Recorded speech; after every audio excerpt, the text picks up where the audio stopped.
Welcome everybody to your after Thanksgiving Survivor Series preview predictions. We're back. Some of us are stuffed. I'm still eating biscuits. Just finished my breakfast. We have the Last Jedi of New York over here with us. Of course, the casual soul survivor.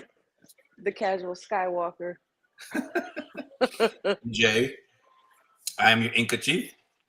And we have Wrestling with Honey with us as well, too. Hey, girl, hey. How was you guys' Thanksgiving? Filling and relaxing. Just relaxing as fuck. Honestly. What I love about it. It's just relaxing. It was ultra relaxing, actually. Lots of football, too.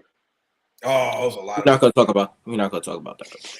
No, we're not gonna talk about I know, Jay, but it was Thanksgiving though, so I'm sorry. Don't mean to strike the nerves. I'm sorry. Let's move on. some of us have moved on to draft. Yeah. At this point, yeah. The only thing that's keeping me in is my fantasy team. That's it. Aw. Mine's just cheeks, bro. Like mine's literally I have 200, 300, 400 points one week, 78 points the next week. So I don't even just playing Russian roulette right now. I'm glad I don't dabble. Oh, it's not gambling. It's just. No. I'm saying dabble with that. Oh, with dabble. Yeah. The level of stress. The level of stress. My God. And anxiety. I know. I've never wanted to punt kick things out of a window so many times. Put it this way: I had stopped watching football in general at one point. The only thing that brought me back was fantasy football. Like I kept tabs on the Jets and everything like that. I always keep tabs on my teams, but I just stopped watching it because a lot of stuff I'm just over what was going on there. But I have no right to speak. I'm just grateful and happy to be here. And it's great to be what am I, 6-5? No big deal. That's wild because I think I'm like 5-6. I'm 6-5. Gotta flip that shit. I'm 6-5. And I'm still in place. And like that's the crazy part. I'm still like tied for second place. I can still make the playoffs. I have a feeling we can too, but I feel like we're gonna have to run into y'all to get past it again. And that's all right because we owe y'all from last year. We owe y'all an ass whooping. Listen, bro, it'll probably gladly be taken because at this point our team is just giving up. There's no reason left to fight, even with Aaron. Like there's just. That's what Matt says the same thing about the Giants. He's just like, I just want us to keep losing at this point. The only thing good for them is the veto with the special celebration. First of all, that's not the DeVito. That's the D'Angelo. I mean, that's a good story going on. Talking wrestling her. You got local kid playing, starting for the team, winning games. He does live in the same town as my coworker, so that's pretty fucking crazy. Like, which is not far from where I live. Yeah. And A-Rod is in Montclair. Saw it this morning. I caught up. Crash course. Let's talk about it. I got the cliff notes.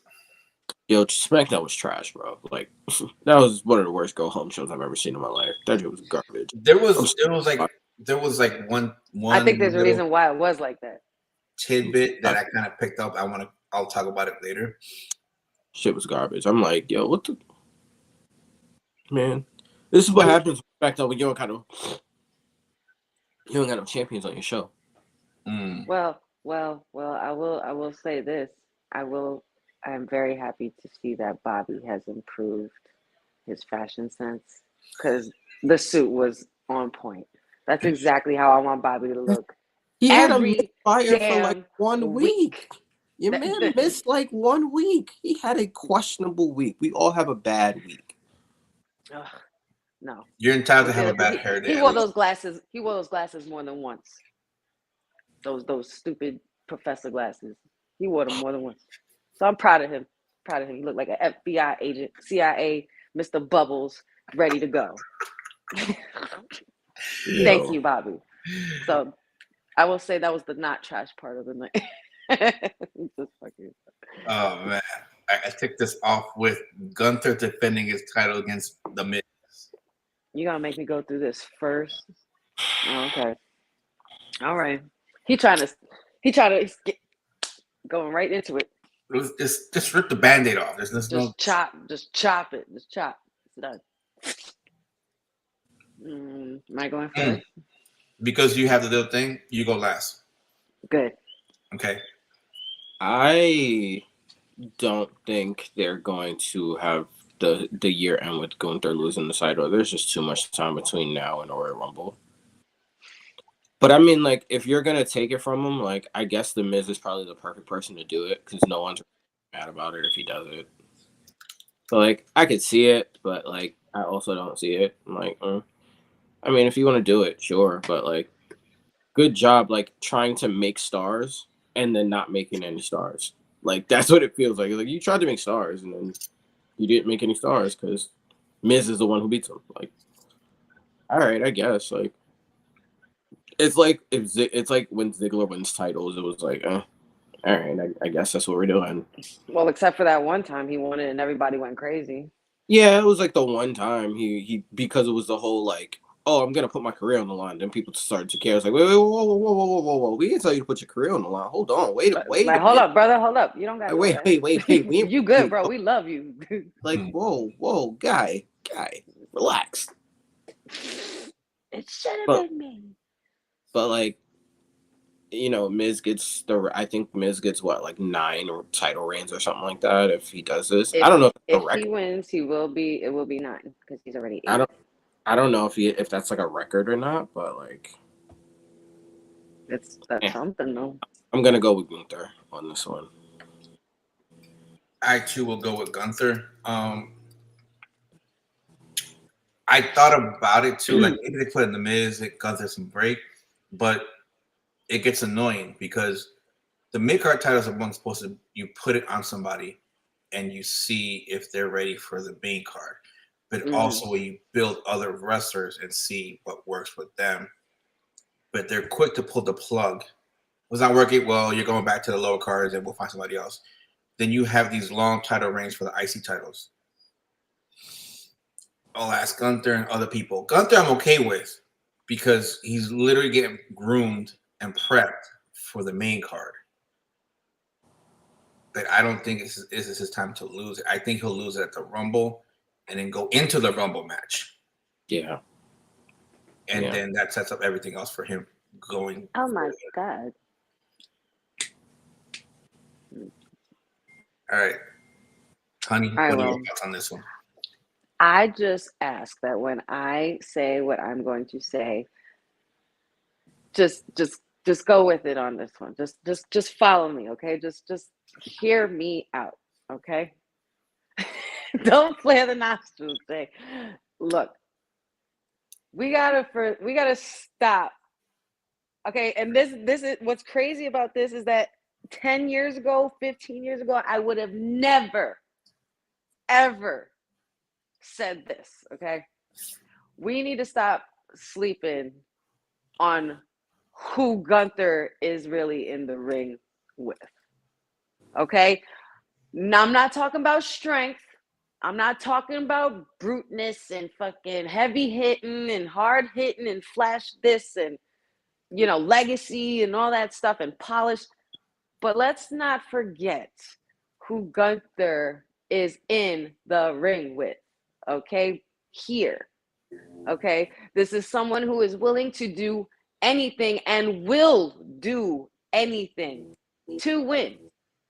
Who's to say that they won't piss people off and have Miz win in the most traditionally Miz way possible to win? Because, like y'all said, they're prepping Gunther for the main card, obviously. They're prepping him to be a contender against Roman, obviously. But Miz is the master opportunist, and he's a brain ninja. He will utilize any which way, and it ain't coming from nobody else except for one person. So I'm just gonna make it interesting and stupid and fun, and you could say whatever you want. You could flare whatever nostrils you want, okay? You just mad because you just woke up. What if The Miz does win, and it's only because of the one thing that's always worked for him as long as he's been in this fucking business?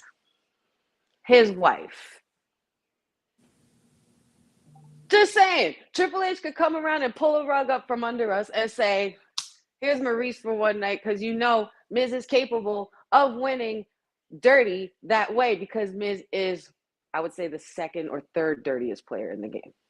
Just saying. So just for the sake of making it interesting and stupid and thinking about who the Miz really is, I'm not knocking Gunther. Every other time, y'all know I rooted for Gunther, but I'm just saying this is Survivor Series. Shit's going to change, transition by Royal Rumble. You guys might be right. But for the sake of it, of making it fun, I'm going to say The Miz.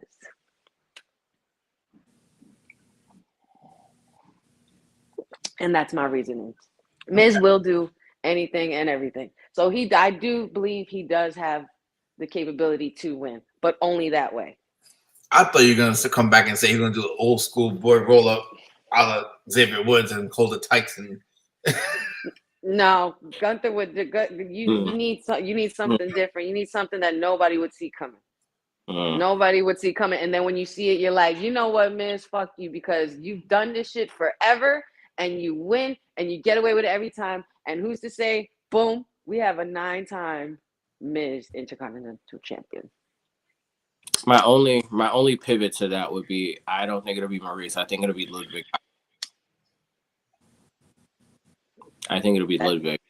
Set up a match at Rumble. I don't know if they're gonna set up a match at Rumble or anything like that, but you can tell he's getting a little too big for his britches. And whenever Gunther's not around, he acts as though he's the ring general. Well, it gives very Jimmy Uso. Yeah, that's what I could see that happening. But again, my biggest thing is like, then why have we been talking about building all these other people and building out this mid card only to drop it to the Miz? What was the point? Because now, because come on, think about it. Miz has been in the game for the last 20 years, right? He's been around for a minute. I get that. So why not have him put people over while Gunther moves on to the main card? I get it, but that's going to need a new opponent soon. The whole point of the title reign was to give us a new guy to get behind. And it's like, you did all this work for Chad. You did all this work for all these other people to have bangers with Gunther, to have three-peats with Gunther, and to have classics, only to just be like, so that epic title reign that he had, yeah, he lost to the Miz. And then Matt, come on, you mean to tell me you can't hear Miz talking shit about that for the rest of his career? Like the way fucking Paul Heyman brings up the streak with Brock? From the Miz and it won't piss people off. From the Miz standpoint, I get it, but from a Triple H creative standpoint, it doesn't make sense. Because it's like you're trying to give us a healthy mid card when you're doing the Vince thing and breaking the glass on your old guys, and it's just like, I wouldn't hate it, but I would be slightly disappointed. Like, I'm not mad, I'd just be a little disappointed. The only thing I don't know why I look at it is this way, is you missed a chance with Chad Gable. And I don't know when I say this, I mean is that possible opponents that literally had a legit possibility of beating him. You know what I mean? Like Chad, I think you missed a chance with Chad. I think you should have beaten Chad. I don't think so necessarily, because all right, so if Gunther does still win, I think Chad Gable and Gunther are capable of giving me another good banger, either at Rumble or WrestleMania, if you book it right. I don't think you wait that long. You can't wait that long. You can't wait till for that. All right. Well then, but don't put it on a random Monday Night Raw then either. No, that's all I'm saying, because Gable deserves better. Because that's the messed up part. Because now that you don't have a pay-per-view till Rumble, it's like, it's almost unless you do it next month. I almost feel like you have to make Gunther lose in the most like WWE way possible, and just stack the deck so high against Gunther, since he's doing this whole like, well, this guy is trash. I beat this guy. I beat this guy. I beat this guy. Adam Pearce can just be like, you know what? That's right. You did beat all those guys, but did you beat all these guys like at the same time? And just give us like a 6-way like like you give us the classic Intercontinental ladder match at Royal Rumble, and then you have the title flipped that way where it flips, but Gunther never has to take a pin. Yeah. I think the biggest thing is that like, yeah, you can end the title reign, and yeah, you kind of want the like, oh, this is the next guy to get the pin. But if you can't do that because now you got nobody else, then I don't hate the ladder match idea. Just don't do it at WrestleMania. Do it at Royal Rumble. Not for nothing. I don't mean to interrupt you, but I just want to acknowledge this comment under here. You know the deal. Gunther rocking the belt all the way to Mania. Give me Gunther versus Brock. Gunther and Brock hasn't happened yet, right? No. Nah, but I don't want to watch that though. It's one of those situations where like, why are we still trying to pigeonhole this man when we know damn well his crowning moment is supposed to be at WrestleMania? Like, he, as much as everybody wants to do the whole like Seth losing the title sometime soon to go away, blah, blah, blah. It seems to me that if there is not a cash-in tonight, then he's going to hold it until Mania. And for me, if you're going to really push that title to like, oh, it's super relevant, then you make it last till Mania and you have it be a everybody knows is next, that everyone knows has been a dominant champion. That really gives you the sense of like, nah, Seth could really lose this and have him face Gunther at WrestleMania. The problem is what do you do with Damian Priest? Because again, that's where this whole thing becomes like holding it this long now becomes a problem. Like now it's a problem because Damian cashing in on Roman. Well, Damian cashing in on Cody would be the most epically heel I've ever seen in my life. Like, you want to talk about nuclear heat? It would be Cody finishing the story and Damian Priest cashing in on him. But that's a whole other conversation. That's the roof. Because that would be like, that would be Dominic level heat for Damian. So like, if you're gonna have him be a monster heel, like that's probably the way to do it. But for me, it's like you have to put a world title on Gunther at WrestleMania. We cannot have him holding it until WrestleMania. Exactly. Like, so have him lose tonight. I mean, again, I get it, but like against the Miz. No, I know. I know how it sounds. Like I said, I know. I'm saying like they missed their chance. They missed their chances in order to like have him lose, take some time off, and come back at Rumble. Because like now it's like this man is he's getting over at this point just doing interviews. Like I don't see anything left for him to do in the ring unless like the only thing that makes sense. But then again, he's on Raw, correct? He's on Raw, right? Yeah. The only other person I could think of where you do it and I'm okay with it is for him to drop it next month to Jay. That's the only time I'm okay with it, because then at that point you could have it where Jay finally starts to have the single success for himself and enters the Royal Rumble as the Intercontinental Champion, and then you start the feud with Jimmy. And you have the match at WrestleMania between Jimmy and Jay be for the Intercontinental title. Well, that's definitely going to happen regardless of a title or not. No, I'm saying Jimmy and Jay don't need a title, but like if you're going to put it on somebody and be like, hey, this guy's like legitimate singles championship material, and it's like there's only two guys to me that's like, you beat everybody else. So there are only like two guys that you can kind of put it on now, and it's Jay and LA Knight. And they're not going to put it on LA Knight. I think they're saving LA Knight for Logan Paul. So like, I think that's the only other way to do it. All right, well, I guess we'll see you later. I guess so. Yeah. On to the next one. Rhea Ripley defends against Zoe Stark. I think we all are in agreement with this one, Bro, right? Zoe This Stark is gets just no reaction from the a crowd. no-brainer. End of story. Zoe Stark gets no reaction from the crowd at all. I never felt anything for her. Here's the since she thing. appeared. I liked her in NXT, and I think her moveset. The thing is, I think everything about her is fine. She just does not connect with the crowd. She has something And that there's is- something different about there's something different about her, but it's either her something in her look or maybe her hair. I just don't know. She needs to change it up and toughen it up for me. It's one of those situations where they're trying too hard to make her attractive to the masses.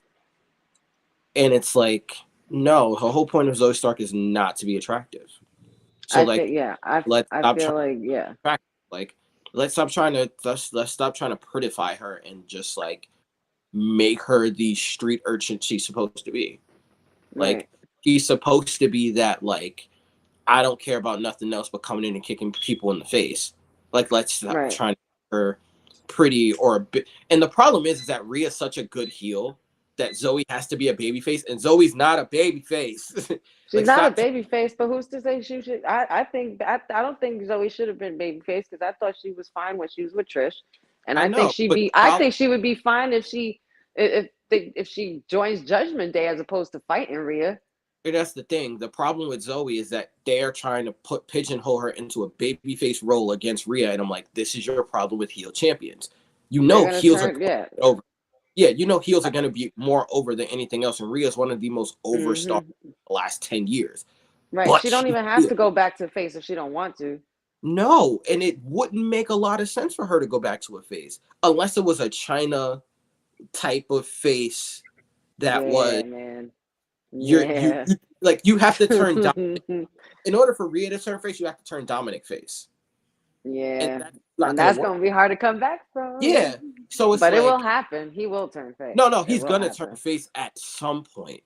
I don't think you have to turn face. They can leave Judgment Day and be like Guerrero and China, Mommy and Poppy. Here's the thing. I'm talking about like 2.5 years down the road. Like I'm just saying they can do it on their own and be a tweeners like Guerrero and China. Like the way Eddie and China went on their own. Face, but not a heel either. No, so I get you. But that's the only way you're going to be able to turn her face. Is what I mean. And him. Because that's how we fell in love with Eddie. But that's the thing. You can't separate them, and you have her going up against a heel who's a competitor. But it's like they're trying to make Zoe Stark a babyface, but you've done nothing to make us care about her. Real quick, I'm looking at the 1990 Survivor Series. Look at that. My God, look at that. Appearance. Look at the size of that ham hock. underarm bags. I said that to his face, yeah. But going back to this real quick, and the thing too about that, when you separate them, they're a package. So if you separate them completely, because their stories are so intertwined, you cannot drop the ball when you split them up. No. Either. Yeah. Which is, to me, it's like, it's fine. You have to keep the audience invested throughout their whole journey. Because we were invested in Eddie and China. Right. And that to me is a part of the issue that we're having with the women's division now, is that like all the credible baby faces are small. Like I feel like Zoe's gonna fall under an Aaliyah category. I mean, could we hear a Jade Cargill? I don't know. Breaking up Dom. Like it's gonna be a flop. No, Dom wouldn't go after someone like Cargill. It wouldn't make sense. No, I'm not saying now. I'm saying later on down the road. I'm saying no, but like even again, Dominic would have to age like 10 years to make it make sense. He looks like a child, and Cargill is such a mature woman that it would not make sense. And Rhea, she's a little bit too matured. Yeah, and Rhea, again, we all know Rhea's like super young. Rhea's like 26. So like her and Dom make sense because they're both like 26, 27, even though they both look like they're like 22. Jade doesn't really make a lot of sense for her. That's a grown woman. That's a grown woman. You get what I'm saying? So she's grown. it's one She of those rocked. situations where, like, again, situations like this match are so, like, if this isn't a squash match, I'm so uninterested in seeing this. Not because I don't want Rhea defending her title and I don't want new talent. My problem is that, like, the talent that we've already gotten behind, there's so much of it on the shelf. Where it's like, Zelina was the last time you really had somebody that, like, people can get behind. But it also never felt like a reality. Versus someone who I think should be returning at some point, please, Liv Morgan. Oh, I was just seeing it yeah. yesterday. Liv Morgan has a built-in storyline with Rhea, and she already has championship pedigree. So for her to come back and be the one to beat Rhea, it would make sense because then you can have Rhea go off and do the big storylines that you want her to do. That'll put Liv on a And whole nother level, though. That's crazy. that's what I'm saying. Elevate Liv, and in turn, in elevating, going to elevate the rest of the women's division because now you have a champion that, like, you have the monsters. You have the monsters in the women's division when you got Raquel, you got Jax, possibly Cargill, but you also have somebody you can have a person that can legitimately lose to Zelina. Like, you have a person that can legitimately lose to Roxanne Perez when she eventually gets called up, or Shayna Baszler, or Shayna Baszler, or Nikita Lyons. Like, then you now can build out your women's division with a champion that people can get behind. You give her a second really good run that's not, like, Vince influenced, and you continue to elevate that title. So it's like, to me, I don't know what the Liv Morgan situation really is, but I just see her more on social media now, and I'm like, this makes sense. This one makes way more sense than anybody they have on the roster right now. I was also wondering why it was only 4-on-4 for the women's. By the way, we all pick Mommy, right? Yeah. Okay, just say it. Just had to get that in there. That's my problem, that I'm not really truly understanding of why.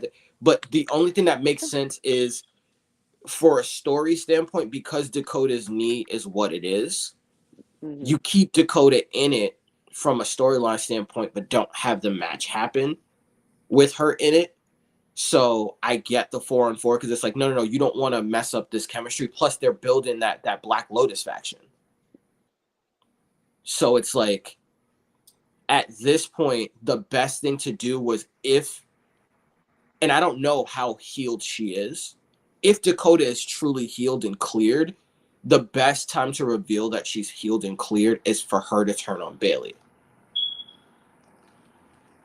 And you think that could happen tonight? I think Bayley, because I think they're all going to jump her. They're all going to jump Bayley, which effectively would end Damage Control, but it would give you the international faction, like the international heel faction that you want, and put Io in the limelight that you need her to be, because she was never going to be the forefront of the group with Bayley there. No, and that's the thing. And she was always overlooking them anyway. Not to mention, I heard a report about Triple H really trying to go against this notion that luchadors and Japanese superstars can't come to WWE and be stars. So he's really pushing, like LWO, Dragon Lee, Dragon. Like, that's why these guys are getting such monster pushes, because Triple H is like, no, anybody can come here and be successful. And it's like, But back in the day, they couldn't. Not when freaking Vince was but I think that's why Triple H is pushing this so hard. But also because of the fact of now, when you kick Bayley out, you can have the true newer version of the New Japan faction, Black Lotus. Shout outs to the boss, man, because I think he's doing a great job. Yeah, I think, and again, Triple H is taking everything that was great about the people that he signed and just giving us a WWE version. And I'm like, that's awesome. Because again, you can't have Io's sister, but you can have Dakota Kai, who has international appeal and has international credentials and is also not American. So, you get what I'm saying? And, she's not Asian, but she is Polynesian. So it's like, all right. Yeah, she's from New Zealand. She's from New Zealand. you all could right. play her as the interpreter too.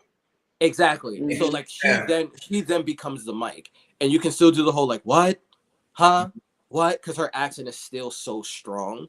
So it's a situation where you can do the huh, what, like you can still do the heel stuff, but she's and the best English of the group. So you right. still can have it that way. And not for nothing, she's a moment maker. She is. Especially when it comes to war games. Exactly. That's why I'm like, I'm really like, when did she get hurt again? Mm-hmm. What's the timeline? Because I don't remember. So let's just do the women's right now since we're talking about it. Yeah. Mm-hmm. Where do you guys see? How do you guys see this? Because we had a little bit of a scuff, a little bit of a problem last night with. Well, Yes, we here's did. the thing. Who stood tall last night? Damage control. Damage control. We know the rules. We know the rules. So there's no question. We know who's winning. And we know who's going to be the reason why they lose. Yep. And then that's when it's going to happen. Yep. I need, if I don't get at least one or two holy shit moments, like where I sit up from my couch tonight, I'm going to be a little upset. I want to feel like that. I think people got to remember like how talented international superstars are. And I think War Games is a big display of this because again, everybody in that match except Charlotte is experienced in War Games. Right. So like now you have people who've been in the gauntlet already. So you can do some shit. And that's my thing. Like you got to do some shit. You got to do like a sunset flip in like the middle of the two rings where the grade is. Like you need like a Hurricane Rana off the cage. You need EO to give me like a moonsault.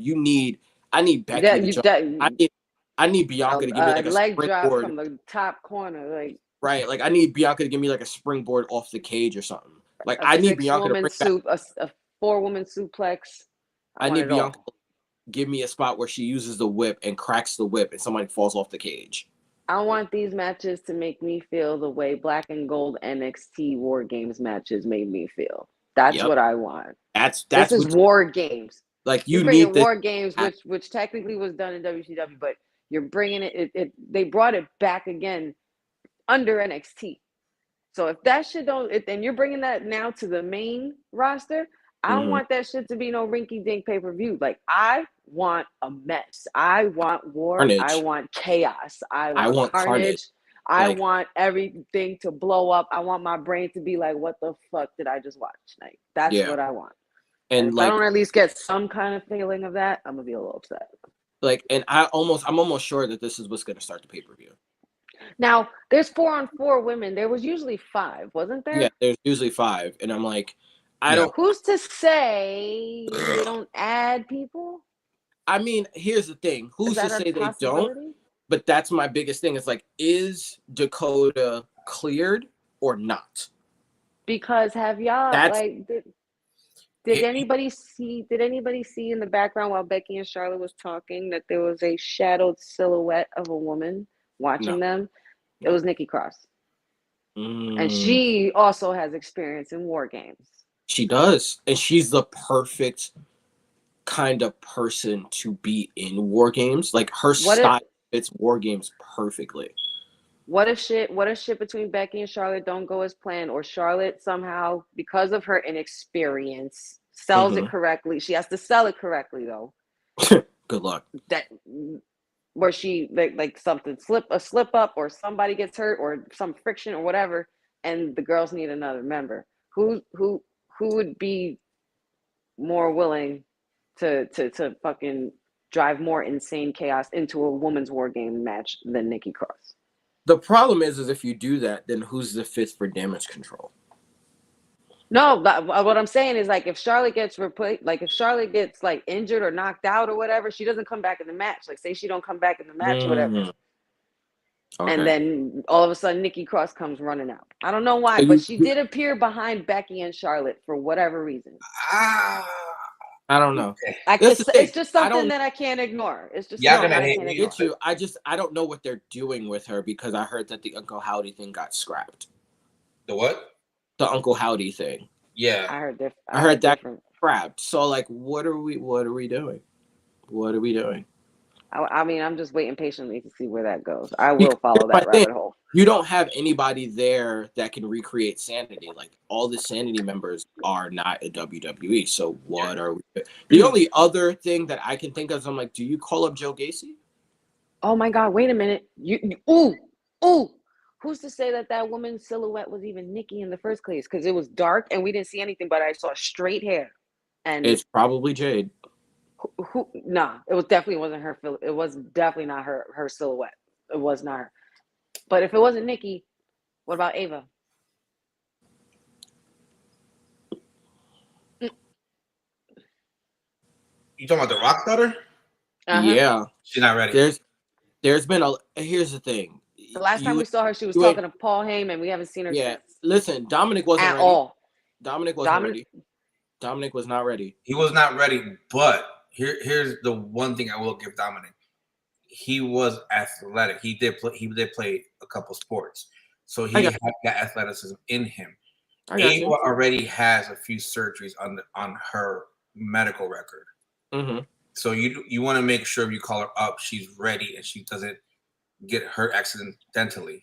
Like, don't want her to get hurt, but you don't want her to get in trouble. Oh, the deal says have Sasha Banks come back tonight. Billy kicked out of Damage Control and reunite. I wish that was a possibility, fam. I would rather have Sasha come back and join the Black Lotus. I would. That's what I'd rather have. You know the deal. If Sasha came I back like that, leader but I of think the Black the Lotus, opposite. I would, or like a sleeper cell almost. I would absolutely love God. that. My problem imagine is Sasha with black hair. Ooh. I don't think Sasha's done in her Cody voyage at this point. Nah, let her rock, man. She's doing great. She's only won like one title and didn't even have it for that long. So like her biggest thing is I want to go to Japan. I want to wrestle in Japan. She's doing great. Only 2 big injuries. Yeah. I mean, like I would love it. It would be awesome. I would be over the freaking moon, but I just don't see it happening. This is one of those like that is Triple H's baby though. Can't say it never. Is, but again, that's his baby. That's one of his babies. With the way that she exited, I don't even think that Triple H could fix that right now. It's one of those under Vince. I get it, but the way that it happened, there's too much damage there. There's too much damage. You gotta let sleeping dogs lie for a little bit. Yeah. I think the door is always open, so it's always a possibility. But with how successful Naomi has been in Impact, I think Sasha still wants to stake her own claim and leave her own mark on this world. I don't think it won't happen. I just don't think it'll happen now. No, yeah, I get you. The way I look at this is this: I think Becky and Charlotte, that team wins. But I think there's going to be a couple issues between Becky and Charlotte that it'll end with like a stare down. But to end the entire match, I think this is when Bayley gets kicked out. Bayley's going to get the. I think she gets kicked out, but I think the loss is going to be her fault. She's going to do something to cause them to lose. And that's when they're like, that's it. Io's going to be like, you literally put me in matches for my belt that you do not have. It's my belt. You had me defend my belt without my say-so. And now you cost us this match. And she ain't going to stay all that. I feel like all that. But yes, essentially, yes. I have ain't going to stay all that, but I have a feeling it's going to spark from Bayley a spot with Bayley and Asuka involved. You think so? Yes. Asuka, since she came in the picture, she's been very assertive, and I know she wants to hurt Bayley. Yeah, I think it's going to be Bayley and Io, because I think that's brewing. That's next. I think that's been brewing. So I think it's a spot with Bayley and Io is going to be the thing, and then Asuka just will be like, they're going to be arguing, and then Asuka just comes, bah! Yeah, she's just going back. She's just going to like monkey palm freaking. I Bayley. will also go with Charlotte and Becky's team and Bianca and Shotzi. But for some reason, I can't help but think there's like a 2%. And I remember Jay saying this last time, like 99% of my head is saying this, but there's always that little 1 to 2%, right? The little psycho in you was talking about some chaotic shit. I know what you're talking about. Exactly. So we're gonna go down a little rabbit hole. So what if it's not the fact that they jumped Bailey that's the shock factor? What if it's technically the other way around? What if Bailey jumps Io? Like, what if Bailey hits Io? That would be absolutely insane. Now you want to talk about war games and then continuing on a rivalry into Rumble. Io versus Bailey is perfect. It's a perfect setup for that. It is. I think. But here's my thing. Is then who is your babyface? Because that Black Lotus faction is not going to work as a babyface faction. It's not. It's not going to get over. It's going to we're not getting Balloon Bailey, so I don't see this damage control Bailey as long as she's still this gimmick. I don't see her ever in any form of a babyface. I don't think she's a babyface, but I do think she needs to be off TV for a while. So I do think so people could miss her and care about her. So whatever you bring her back as at the Rumble, she's that person. But when you bring her back as just like a pissed off hybrid, kind of the way you did Becky. So then now you have your program going into WrestleMania. And you have it where, like, we all know Jade's probably winning the Royal Rumble. But now you have a feud that people can actually pay attention to for that other title. True. Which is how you're supposed to build it. And in doing so, you take the next month to have the Black Lotus run roughshod. So that to me is probably, if you're going to do, like, that's why Bailey doing the heel shit and like flipping on Black Lotus would be cool, but it also doesn't make storyline sense. Right, because then that means she would have to turn face later on. Yeah, and then how do you turn her face? And how do you turn her face against action that you just turned face? Like, that doesn't make sense. I mean, you can turn her face. Like, you can have her taken out tonight and not come back to the Rumble. It doesn't have to be Balloon Bailey. No, you can have this hybrid of like the two versions of her marrying, and she doesn't necessarily have to be a babyface. She doesn't need to be a babyface. Like, she doesn't have to cut I Love the Crowd promos. Right. Yeah. But she can cut a similar style to what Becky came back and did as the man. Where it's just like, I'm tired of being looked over. I'm tired of, like, I brought people in here and I'm tired of everybody spitting in my face. It was like when Becky slapped the shit out of Charlotte for the first time at SummerSlam, and everybody was like, "Yeah, yeah!" Because then all of a sudden Charlotte becomes a face, and nobody gave a shit about Charlotte anyway, and they loved Becky because she was. So at that point, you had to flip Charlotte back to a heel because everyone thought that Becky was going to be the heel, and it was like, no, not. I've never seen two women flip flop through heel and face so much as good as Charlotte and Becky did in those years. And like. I don't think Hugger Bailey works anymore. That's the thing. It's like, I think it would be shocking though. It would be shocking. Like, she just comes out as her at the Rumble and then goes back and pulls a Mick Foley and does her other gimmick. That would actually be kind of hilarious if she did that. That would be funny because she's a troll. She's kind of comedic. She could have a comedic vibe to her too. She's like, I'm not hugging you guys, but I don't think I hate you guys as much as I did. Like, she can kind of do like that. She could be like Randy Orton with Riddle. Yeah. By herself. It's like, I don't hate you, but like, don't touch me. I don't like you either. Like, leave me alone. Yeah. Very Daria.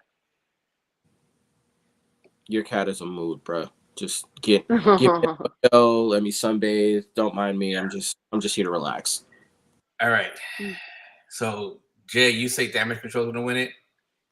No, I said Team Bianca is going to win it. Okay, so we're all in agreement then. Team Bianca is going to win. Yes. Yeah. Okay, so now let's go to the one that I find interesting, where I believe there's going to be a little Swerve. Dragon Lee versus Santos Escobar. Yeah. I think that this one is going to end in a no contest. Yeah, and we are going to get an upgraded version of Legado de Fantasma. Yep. With Angel And Garza, Humberto Carrillo. Okay. And another woman, the original woman that was with Miss Alexa. Nah, they're not going to do that. They're not going to. I think they should. I think they should. You need more competitors for Rhea. I think they should, but I know that they won't. Why? Because they're still trying to get that Lola Vice chick over, and she's her manager right now. So if you pull her,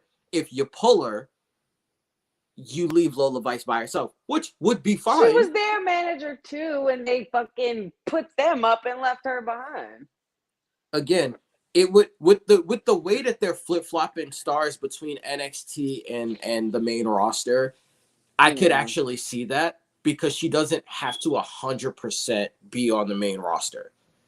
But you have it be a situation where at least we get Zelina back in the ring, because these random absences from the ring and her just putting other people over, like, no, stop it. My girl deserves better. She does, but I also want to see an expanded move set from her, and they're not letting her. Like, can we get some flying knee strikes? Like, do y'all not know who her husband is? Like, her training videos and shit that she posts online. Like, I want her to pull that shit out so bad. I want her to fucking let her. Like, I want her to really hit somebody and somebody sell the damn black mass. Like I told my husband all the time. They have such great opportunity with her to turn her into like a female style Rey Mysterio, where she's just fast paced moving, snap, hurricane around the fuck, like just backflip and jump off the shit, and then some Japanese style in there too. Strikes. I don't from her husband. I don't like her being a female Rey Mysterio. I almost kind of want her to be a female Steve Blackman. A female Malachi. Yeah, in a lot of ways, just without the whole like dark. Even though Selena being a dark character would be very interesting. Very interesting. Like, I feel like her journey it takes away too much of her personality to do that. It does.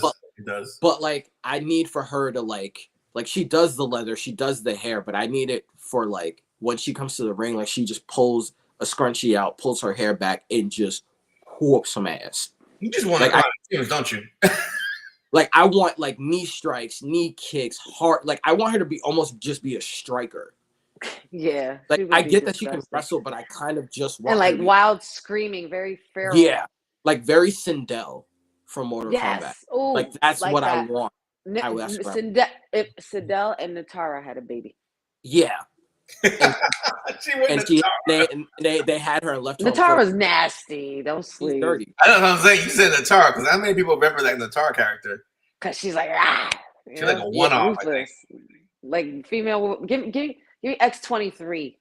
Yes. Give me like Zelina as an X23 style. Exactly. Like, I'll take that. Exactly. Assassin, like. Yeah. Yeah, I feel that. So Jay, who do you have winning this match then? I have it being a no contest. I don't think anybody's gonna win. Wow.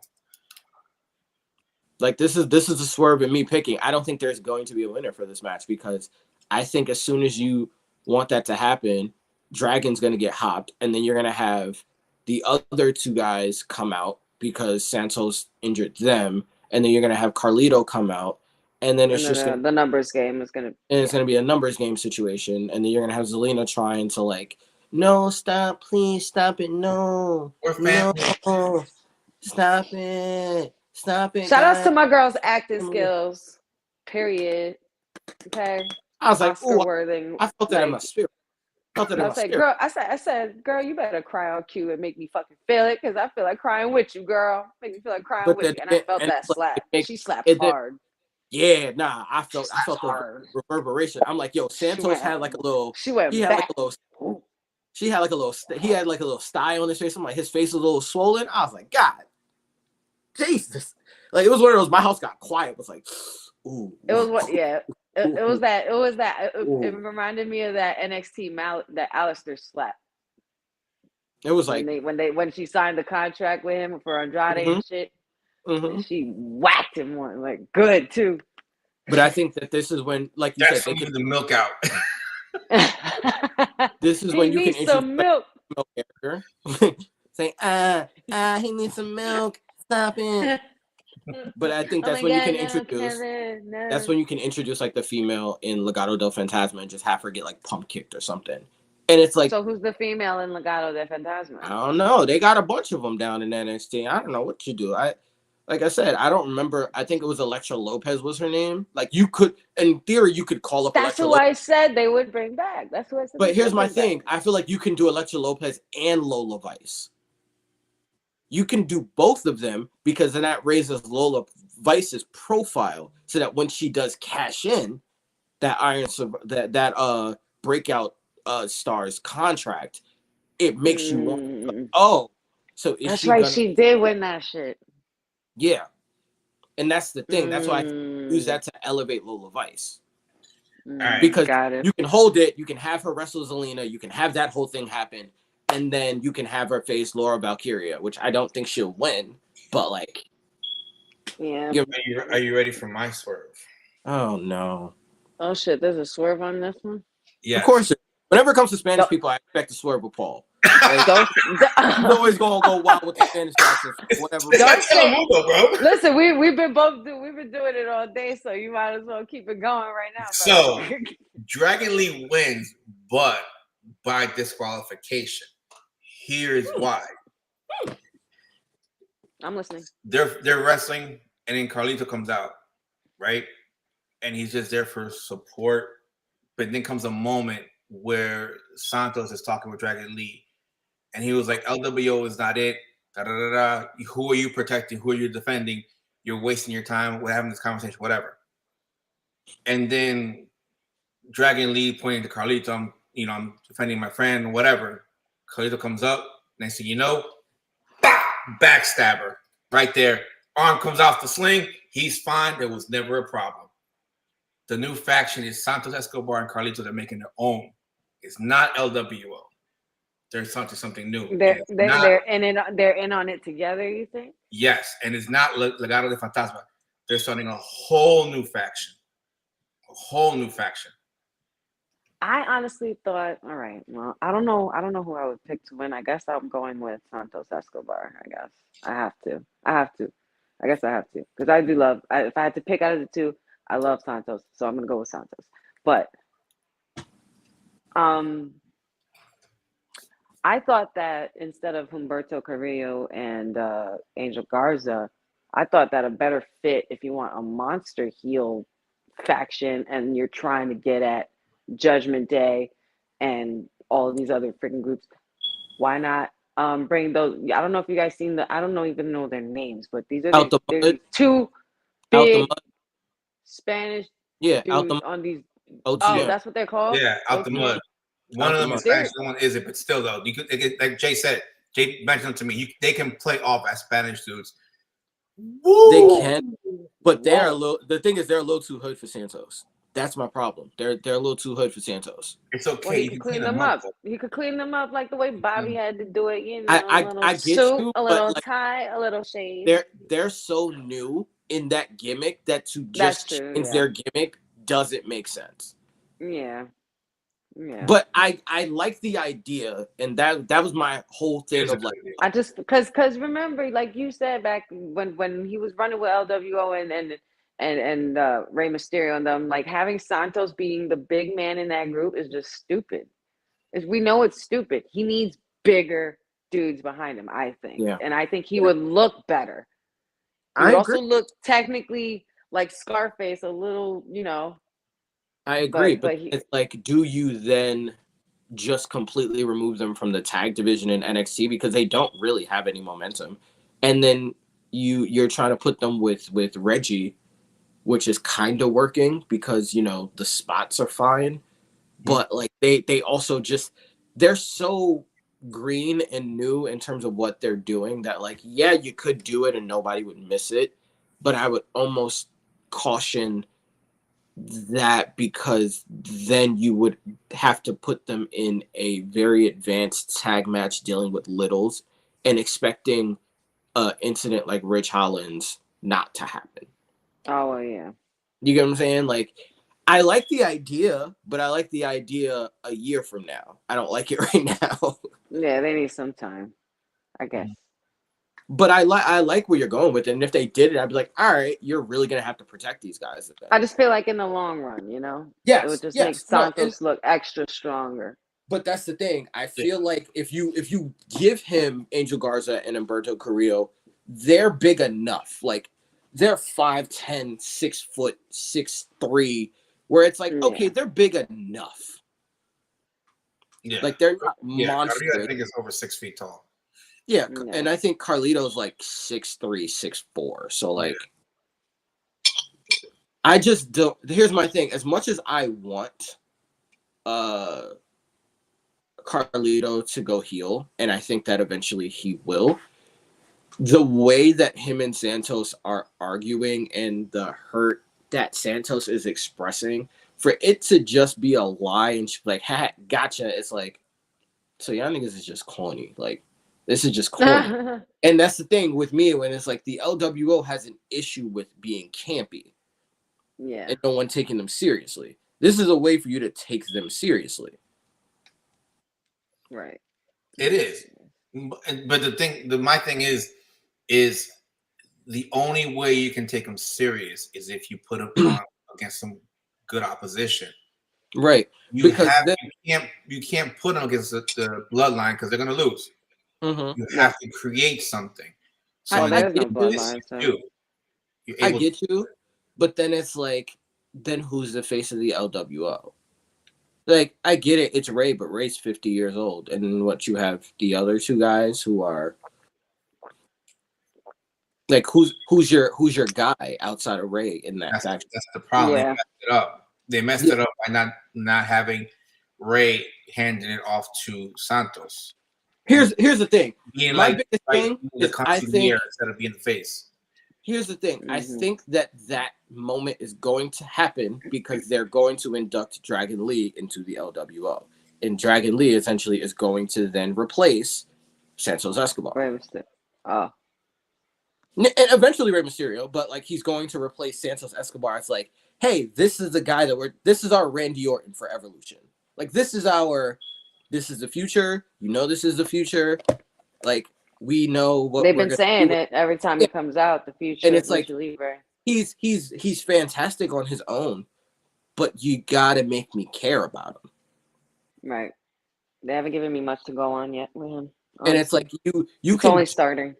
Here's my thing. You can start this, and that's why I said it's kind of a no contest. If not, then I think Santos can be the guy to win this match, because to me, this is a setup to be a 3-parter to culminate at WrestleMania. This gives the LWO something to do for WrestleMania, because it's like you do this one here, you let it build, you let the animosity build to like some kind of faction warfare thing at Royal Rumble, where like you can do like Santos and Dragon in a Hell in a Cell or something like that, and then you can finish it off in like some kind of like like a strap match, or like the match where they're like tied to each other or whatever. You can do something like that for like the 3rd match at WrestleMania, or something. You get what I'm saying? Like you can build it as a 3-parter to WrestleMania, where like you can flesh out everything. You can build 2 megastars in the process, and then now because they're on SmackDown, now you have a situation where whenever Logan drops that title, now you can kind of play with everything, because then you can not, like Santos has a legitimate gripe to be like, I should have been champion. Let me go after that title. Dragon Lee would have a legitimate gripe of like, let me bring the US title back to the LWO. And then on top of that, you already have all of LA Knight's feuds that he's had for the last year. So now you're just you're creating a cycle of like, we're building mid-card guys to see who we can make main event guys. Yeah. Yeah. That was going to be one of the most interesting matches of the night. I don't know if the match itself would be interesting. I think that's one of those matches where it's like the angle is bigger than the match. I think how it ends and how well they present it is what's going to matter tonight. Yeah. Okay. Yeah. All right. So let's talk about the main event. Damn, that's all. Okay. It's only like 5 minutes. There's only 5 matches. Also, why doesn't Shinsuke have a match? He does. He does. Yeah. It's an open challenge. I don't know when it's not on the card, but it's an open challenge. My so little like brother they have they have the opportunity to be like, oh, we can do this at Survivor Series, or we can do it the night after. I think that's the play. It's like if it feels like a thing that you do at Survivor Series, they can do it.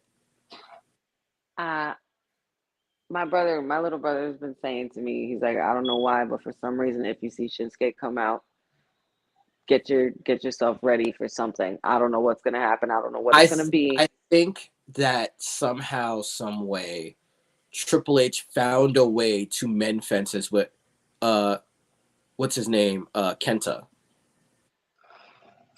Oh. And I think that's why the go to sleep thing has been a thing. Everybody thinks it's CM Punk. It's not CM Punk. It's Kenta.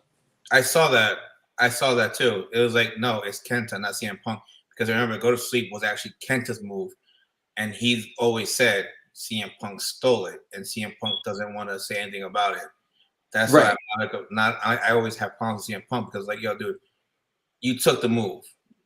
Just accept not it. To mention, it is the most Triple H DX middle finger to Chicago that Triple H can do, where he was like, "Oh, you thought it was the other guy?" Like, you can imagine the promo. And not for nothing, it'll still get a pop.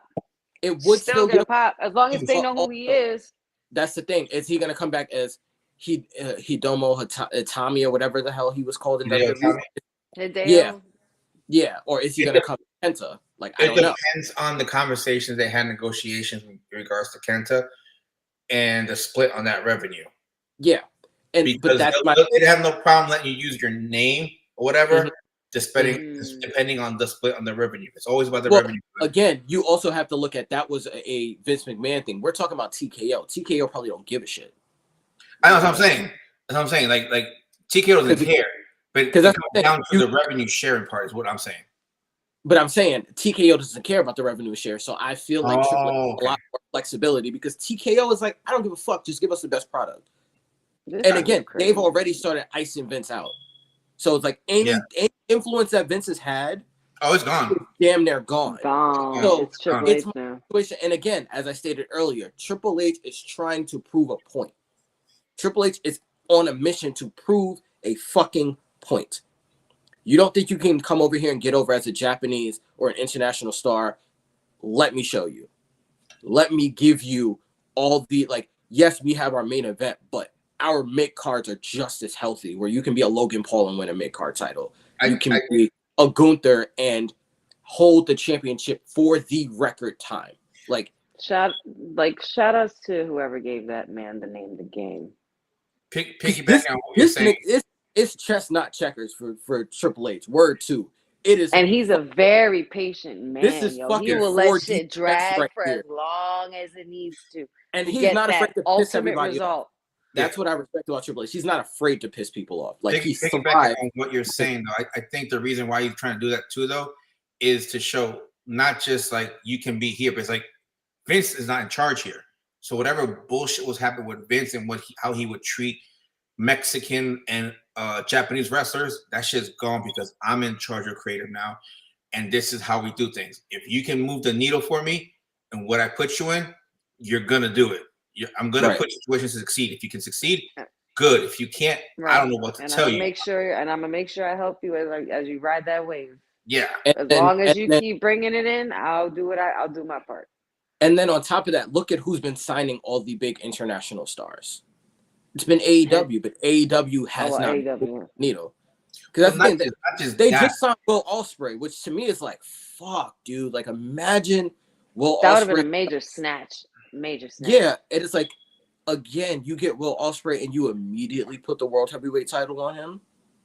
Like, dude, imagine it's like he can show up to New Japan with the World Heavyweight title. Imagine that. Mm-hmm. Like, that would be imagine the G1 summit where he comes in as the world heavyweight champion and the US champion or whatever title he holds in New Japan. Like, that would be fucking sick. And it would be at the G1 Classic. Stupid. I wouldn't be surprised if the Forbidden Door is broken and AEW loses that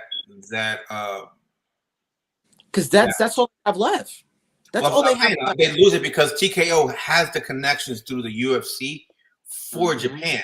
To Japan. So I wouldn't be surprised if they use those connections to get New Japan to work with WWE in a better aspect, thus kicking AEW out and TNA out.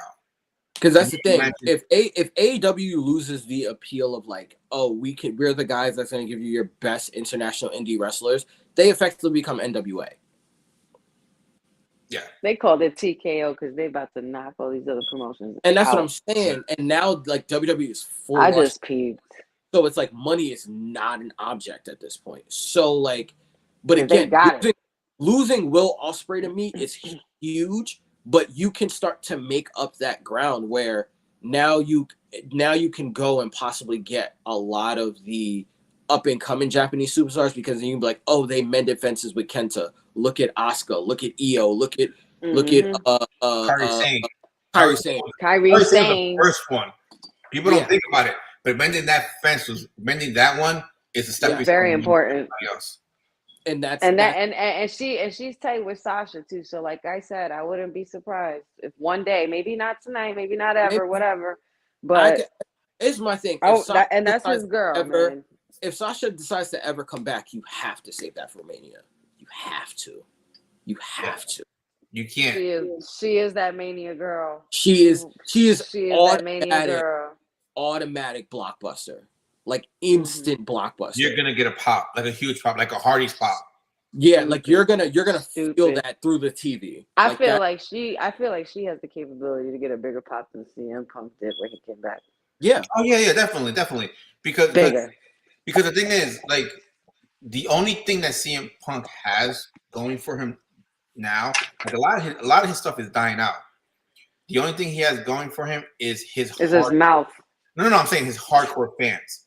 His hardcore. That's it.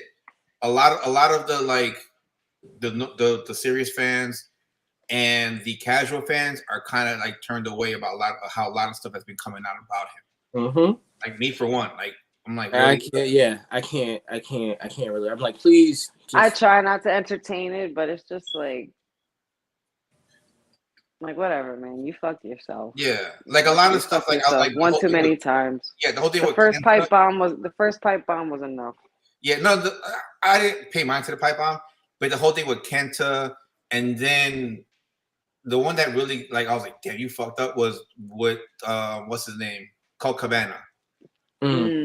I was just like, bro, that was your boy. That was everything, and like you really couldn't look out for him, or like not pay everything, but like, look, I can't pay everything, but I'll pay at least something, or we'll do something together where you're not, gonna be strapped for money or whatever, knowing that, that was the second thing that kind of really, I'm like, yeah, you kind of seem like an asshole. And then after this whole AEW stuff, I was like, yeah, you're a bigger douche than people think. That's why I was like, there's no way that they're gonna bring him back to the locker room. There's no way. And he was a douche against other douches. Like, you went at Kevin Nash, you went at fucking JBL, you went at Laurinaitis, and those are douches among douches. Like, and it's just you're all just a bunch of douches. Well, like, that was like a smart move in his aspect, because it's like people already had like some hate for those people. So in order to get some popular people to your side, you go after those people. You know what I mean? That's kind of narcissistic if you think about it, man. Yeah. Crazy. But this match, I mean, all right. We're still on this fucking men's match, but we all know we don't know what's happening. We don't know what's happening. We don't know how this is gonna go. We just know that Randy Orton's name has been brought up, and he is set to appear tonight. I do. Allegedly.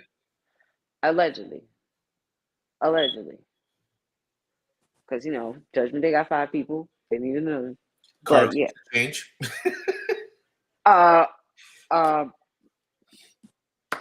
one of two things could definitely happen, and I know I would like this one thing to happen but I love mommy. I don't want to see mommy disrespected, but if she comes across the wrong way at the Viper, we all know what's gonna happen because we all know that our boy Randy Orton don't give a shit. He got equal Who opportunity. you are? He got equal opportunity. Gender, hands. color, size, don't matter. He gonna RKO that ass. I think. But go ahead. there are some people that are also thinking that he could go against Jay and RKO Jay. People are blowing the Jay thing up a little much. I think the proper angle here is that's the team I'm picking to win, right? The team I'm picking to win. I'm picking Team Cody to win, but I also believe that this is the Randy Orton comes back. You don't know what he is, and he not only RKO's Rhea, but at the end of everything, he'll RKO Seth, and then he'll RKO Cody. Or he'll just RKO his whole team, essentially. And then in doing so, that's when Damian takes advantage. And this is when Damian can cash in. I was having this conversation with my brother on Thanksgiving. He was like, "So you think we're gonna see a cash in tonight?" I said, "Bro, as long as Priest and Finn Balor are still holding those undisputed tag titles, there will be no cash in." That's my firm belief. I'm sorry, because in order for that to happen, you need Damian Priest to literally have nothing else to lose and everything to gain, which is still that contract. But who's to say that contract's even in there? That's another story. Did y'all notice? And it's a little weird. It's a little convenient for the Judgment Day. But my brother was like, "Have you noticed that when Randy Orton was gone, but last year, Judgment Day was coming on up. Judgment Day was winning every week after Randy was gone. Who's to say?" He says this to me. Who's to say that Randy Orton isn't the real mastermind and leader of the Judgment Day? It's possible, but I think set to take down Cody and the legacy that they had, and revenge on Jey Uso, and to take the world title off of Seth Rollins. Here's the thing: if you do that, then you rob Peter. You rob Peter to pay Paul, because you've done all of this work in making Damian Priest relevant. You've done all of this work in rebuilding Finn Balor and Dominic to make it all like guess what? It's been Randy Orton this whole time, and it's like but in the midst of also it being Randy, because remember, Priest is the one who thinks he's the leader of the Judgment Day. Mm-hmm. What if it's Rhea's doing? Well, remember, the question was, mommy not here, who is the leader? And he just woke up. Because apparently, as we all know, mommy is the leader. Yes, here's my thing, though. It's what people seem to forget is who was the actual original member of the Judgment Day? It was Edge and then Damian Priest. Exactly. Damian Priest is the actual sole heir to Judgment Day. Damian just didn't want it. He didn't want the title. Oh no, we're friends, we're cool, we're this, we're that, and third. But that's where I think the world title comes into play. Because the only reason why Rhea's had the credentials to say, "Hey, I'm the leader," is because she's the only world champion in the group. Everyone else essentially has secondary titles. If Priest then has the biggest title in the game, you can have a situation where Priest then starts to get really, really big-headed. Where he already is. But it's showing. But again, it's different when you're the guy. Like Priest would then be the guy. Yeah. He would be the guy. And again, here's my biggest thing is that, like, if you're gonna take the titles off of them, make those tag titles be kingmakers. My True. biggest thing, and y'all gonna hate me for this, I would say if you're gonna flip the titles onto anybody, it should be the Creed brothers. Oh, okay. I was gonna say I actually don't hate you for that. It should be the Creed brothers, and at that point was when we should introduce singular titles. Just saying, because this whole double title thing is garbage. Either unify, and make them one, or split them. Yeah. Or split them. Like that. don't do both. But I think in making a program where sometime next month they drop the titles, again, that would make Finn Balor and JD McDonagh. Or what you could do the Freebird rule with Judgment Day. Honestly, you could do the Freebird thing where Damian Priest wins the title and Judgment Day doesn't relinquish the titles, but Damian Priest does. And the tag champions then become Finn Balor and JD McDonagh. Mm-hmm. Makes sense. I don't know if I like that though. But because again, you go behind the fact of Damian's like, I'm now the champion. I don't have the time or energy to now be in this tag team and deal with this. I have Prima Donna. Yeah, like I have other things to deal with. Here, JD, you handle that for me. And it's like it gives every member in the faction a title. Yeah, then in that case, then it gives everybody a title instead of having to pigeonhole JD into, oh, we need to put a singles title on JD, and it's like, no, you don't. You just give him the tag titles because it could also according to the Freebird rule, that's what it is. They could also what could also come into play with that is if Damian Priest does that could give Judgment Day all the more reason to kick them out, because what was Judgment Day known for when their first leader happened? They betrayed him. Mm-hmm. So the same thing that it's called karma. What goes around comes around. The same way you came up is the same way we're about to come up, because you got big-headed. You left us behind when for the past 2 years or a year and a half, however long it was, we've had your back through Rey Mysterio, through Bad Bunny, through all these other fucking shit, like through the Usos, through Sammy and Kevin, and winning the undisputed titles and all this shit. Not to mention, you have the nerve to just leave us, so they could easily fucking evolution him and give him a and knock his ass out. You notice every time Damian Priest says, "Oh, the most memorable thumbs down ever." Here's the thing: when you think about like Damian Priest now starting to step into his role as the leader, the one person who has an issue with it that always kind of gives him a side eye is Finn Balor. Why? Because Finn Balor is like, I never lost my title.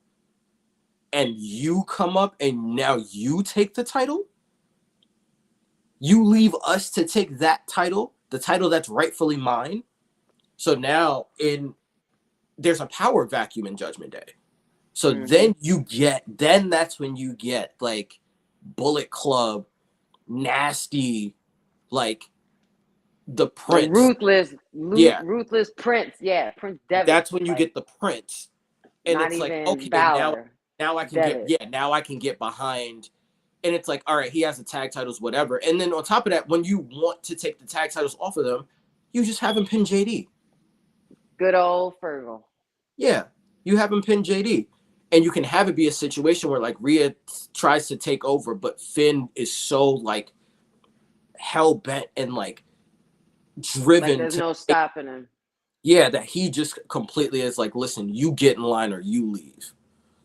Yeah, exactly. Thinking about it now, not that I wish it, but I think that it would be interesting, and I think it's going to be interesting to see how Rhea's rise crumbles. Right. And it's like, and who really takes the reign from her. Right. You know? And it's like, as she begins to crumble, that's when she becomes vulnerable. Mm-hmm. And that's when you get her. And whoever's got the women's money in the bank time, right? Because then I feel sorry for her. Yeah, that's what I'm saying. Sorry for her. You can almost like drag this out until like next summer, and you have the culmination of like Rhea's downfall be at SummerSlam next year. Yeah. Or hell, if you want to and you want to push it up, you can have her lose in Australia. Yeah. You can have her lose in Australia at Elimination Chamber. Oh my God, at home and main event. And you know they don't Dumb's the rules. Dumb's the rules. Yeah, you know they don't like putting people over. Dumb's You the know, hometowns. You know they did it to hate. Zelina. They did it to Sammy. Mm-hmm. Did it to Drew. And then on top of that, it's like Say that shit. There's so much that then you can do with that where like you start to really see the fall of the Judgment Day, and Damian Priest is like, I still got my title. I leave and y'all lose all your titles. So like, who's really the leader of the Judgment Day? Rhea. No. And that's my thing. It's like, then you start to tell that story of like the slow burn, and then Rhea starts to just lose matches. Like she really just starts to go on like a really bad loses matches, loses Dom. Mm-hmm. And Dom's just like, you're not the mommy anymore. And then like, then you can put him with like a Lola Vice or Elektra Lopez or like. Then imagine his voice. You're not my mommy anymore. It's like, you're not mommy anymore. Fucking Dom. One of the greatest. You have her literally get cursed out by like a Spanish wrestler. Of like, you're not mommy anymore, and she's like, and then you have like a Spanish woman, and then you have him go off with her. Yeah. And Rhea's just like, what? And like Rhea just loses her shit. And then that's when you can get like the most brutal version of Rhea where she gives zero fucks. Like she already, but like you really have it where she gives Rhea with nothing and losing everything. Mm-hmm. And Dom. And that's what losing Dom will make her go crazier than losing the belt. And then it's like now you have your setup for like now you almost have your setup for next year's Royal Rumble. And she's gonna kill them all. She's gonna kill them all. But I still don't know who's gonna win this main event. No, I don't. I'm gonna go with Team Cody, but this is one of those things where the angle is more interesting than the match. Like the match, I think is going to be fine. It's going to be cool. You have plenty of experience. You have guys who've done it. You have guys that know how to protect other guys. Mm-hmm. It's going to be fantastic. I think Judgment Day is winning. Okay. I mean, I said, like Randy's gonna flip. Like I really do feel like Randy's gonna flip. There's much slow friction building between the Judgment Day, and Triple H has done such a good job with slow builds, even from the Bloodline and Sami Zayn, and building them up and fucking making that shit crash and burn the way it did. Like Paul Heyman and Roman's journey when it was just then, right, and all of that. Like he's done such a good job with it. I don't want to see Judgment Day broken up. I don't think it's gonna happen tonight. I don't think it's gonna happen. It's not gonna happen yet. No, it's not gonna be a cash in.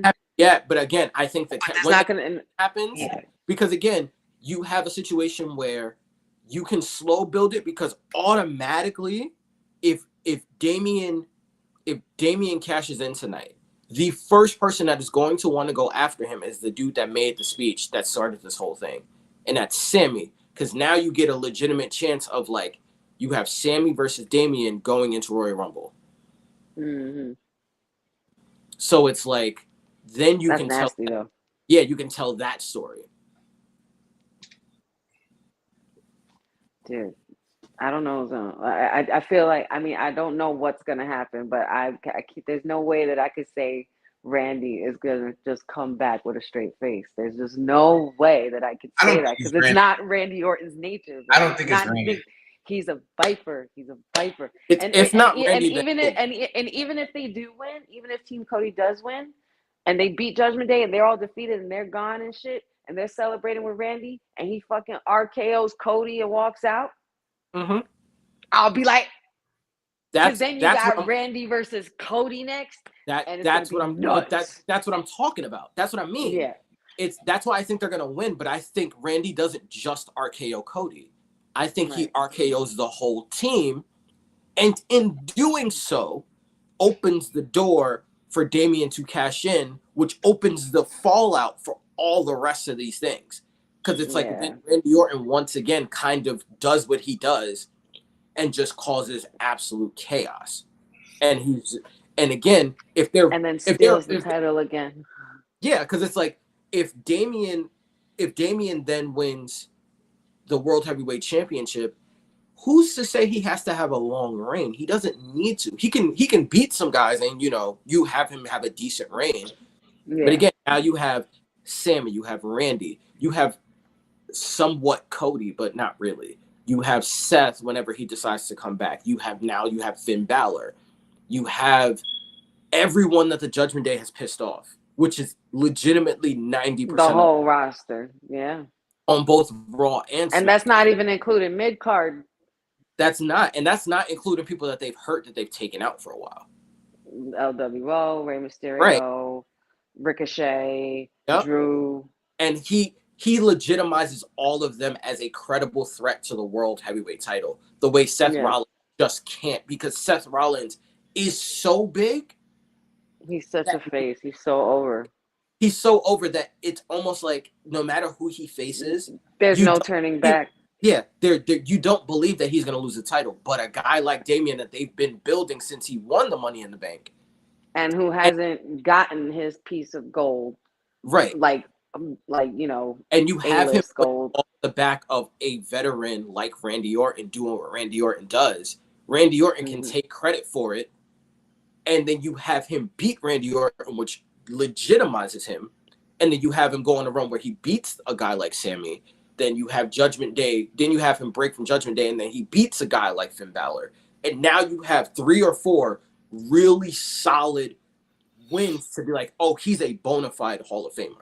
Yeah, former champions. Like you right, former champions. And you set that up to then you can do, and it sets up an interesting conundrum of like, then do you coronate Gunther at? But when does my guy Finn Balor get the title back though? That's all I'm saying. I could not tell you, fam. I could not tell you. I couldn't tell you. But I think that's one robbery that was so not deserved. It wasn't deserved, but it's like sometimes it just happens. Like the beautiful thing about what Finn Balor is and you putting the title on Damian Priest is that you can flip it anytime.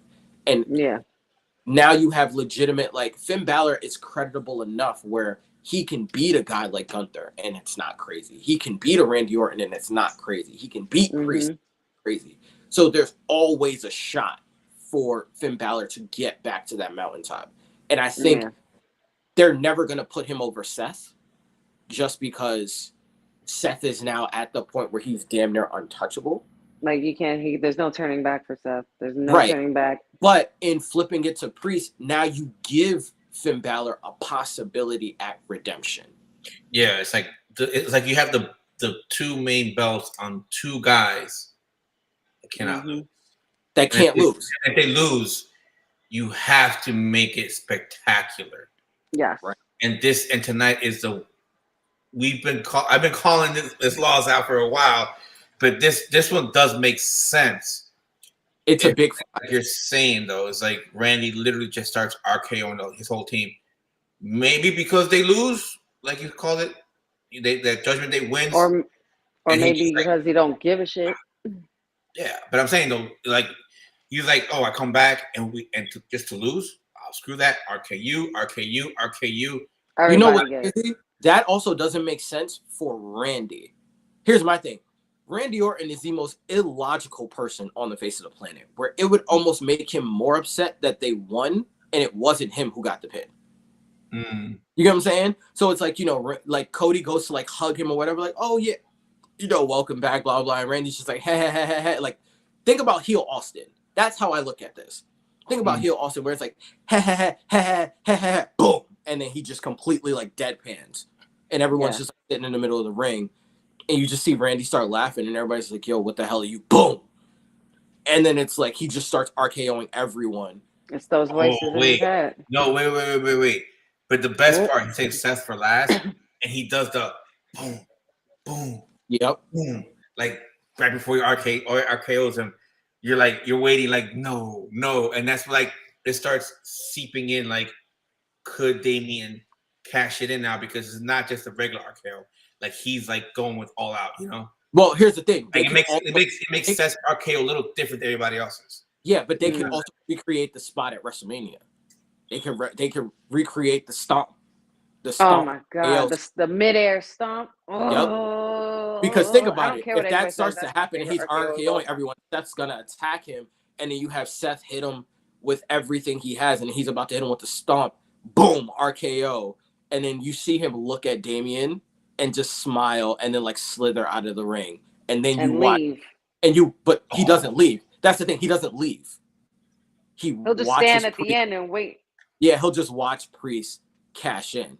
And he stands there and you see Priest, but you also see Priest kind of looking over his shoulder and you see Randy sitting there laughing. Because Randy about to take that shit.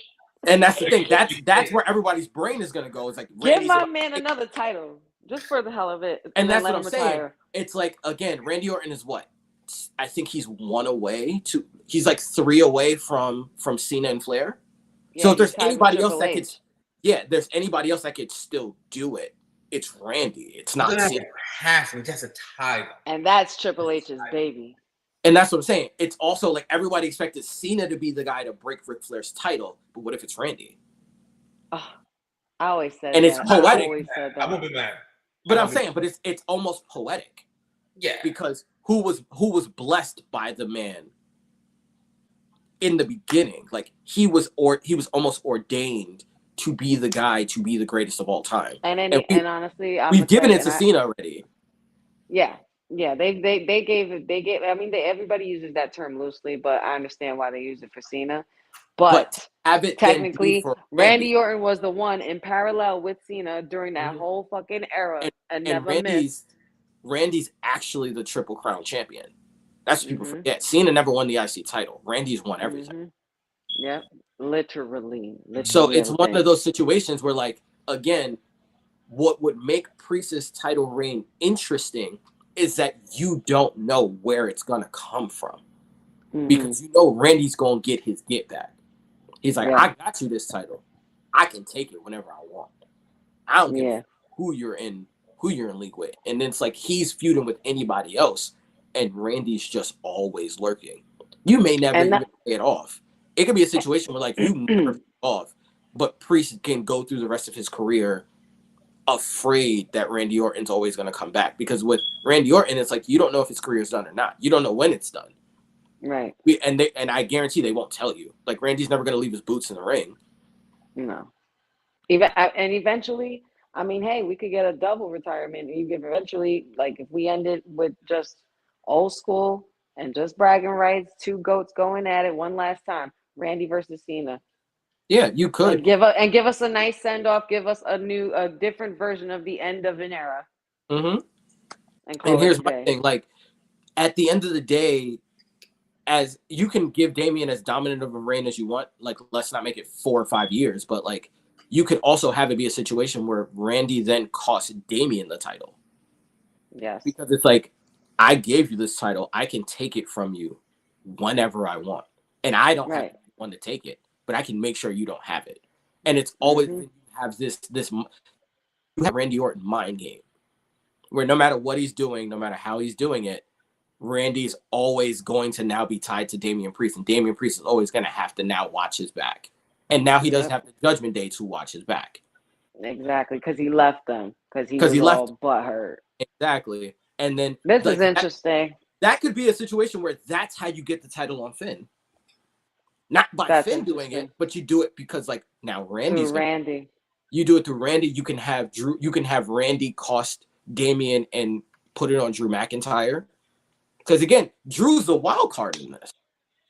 He is. He's a very, very big factor in all. Because you can have a situation where, like, like, because out of nowhere he could take it.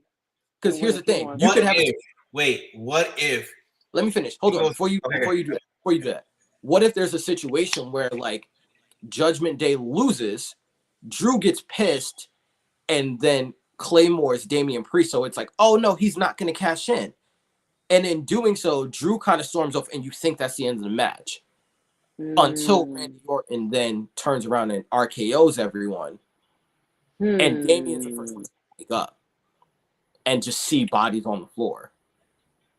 And takes advantage. That's how he gets the title. And Drew's kind of pissed off too, because he's like, well, fuck, I did this and I wasn't able to cash in. But Drew tries to take credit, he can't take credit. And then Randy tries to take credit, he can't take credit. That sets you up with a triple threat match right there. Or a match between Randy and Drew. Or that's what I'm saying. You can now you can play with everything. Wait. I love this. Wait. Or Priest goes to cash in, hits him with one of his finishers. One Not of the them. Razor's Edge. Oh no, he hits him with the Razor's Edge. He hits him Mhm. with the Razor's Edge, right? Over. About to pin him. Next thing you know, boom, Claymore. Mhm. Drew McIntyre, Claymore, Damian Priest, pins Seth Rollins, walks out with the belt. The cash in successful, but it's not Priest that wins it and gets the title. Here's the thing. Then the contract makes no sense because the match, when he's cashing it in, the match is between the two, not between the three. Y'all are forgetting that. Remember, it was a War Games match. It was a War Games match. Mm-hmm. So I mean, everybody was in it. Because remember when we were talking about earlier, when Rollins cashed in at Mania, it was Brock and Roman, who are already in the match. Whoever got the pin, won. Seth pinned Roman. Roman wasn't a champion at the time.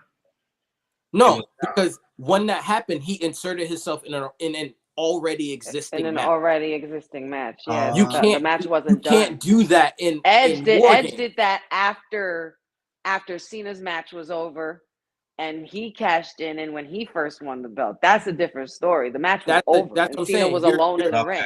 It's not like when he cashes in, it now becomes a free for all. That's not a thing. Okay. You know what I'm saying?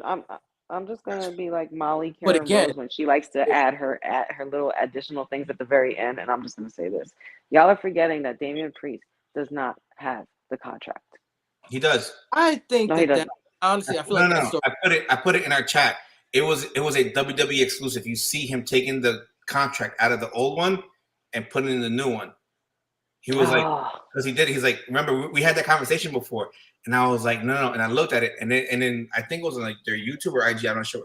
It was like WWE exclusive, and you see him taking it out of the old case, puts in the new one. He's like, I can't forget about this. Big swerve. Rhea had a moment alone with the briefcase and took the fucking contract.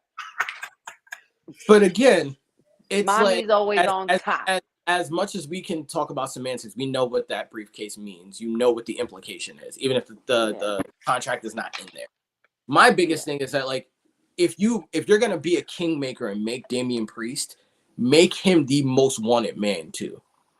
Absolutely, because you got to make him like a Roman. You have to build him the same way you built up Roman. You have to.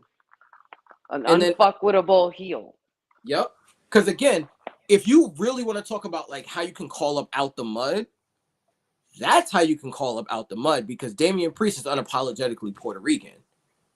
And Out the Mud fits more with a Bronx style hitman type that Damian Priest is versus a like suave Mexican cartel leader that Santos Escobar is. Right. So you can use, at that point, Priest is going to need some backup. Then you can call up Out the Mud.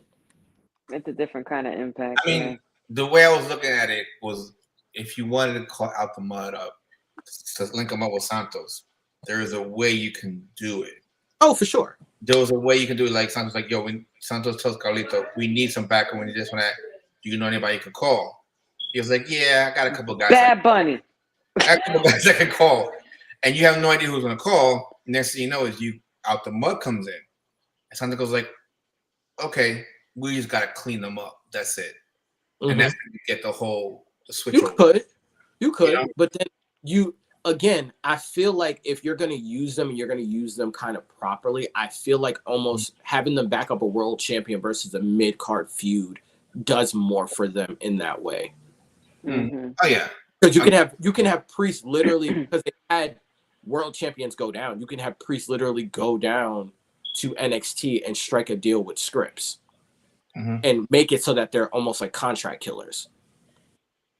When he goes out there and he contracts those guys, which means whenever he needs the backup, he can have it be a situation where, like, if they get beat up, it's fine because we know that they're green. But you can also have moments where, like, they just absolutely destroy Sami Zayn, and they absolutely like destroy Finn Balor and what's his face and JD. Like, I feel like we need, for a tag team, like, we need a tag team version of Solo Sikoas that just come out and wreck The Samoan Hit Squad. Yeah. The Samoan Hit Squad, essentially. Yeah. And that's what I'm saying. You can book them as like a hit Rosie squad. and Jamal. AOP. Oh my god. Yeah. Remember, you said AOP was on the roster again. Right, That's but I'm right. saying They still are. you could, and they.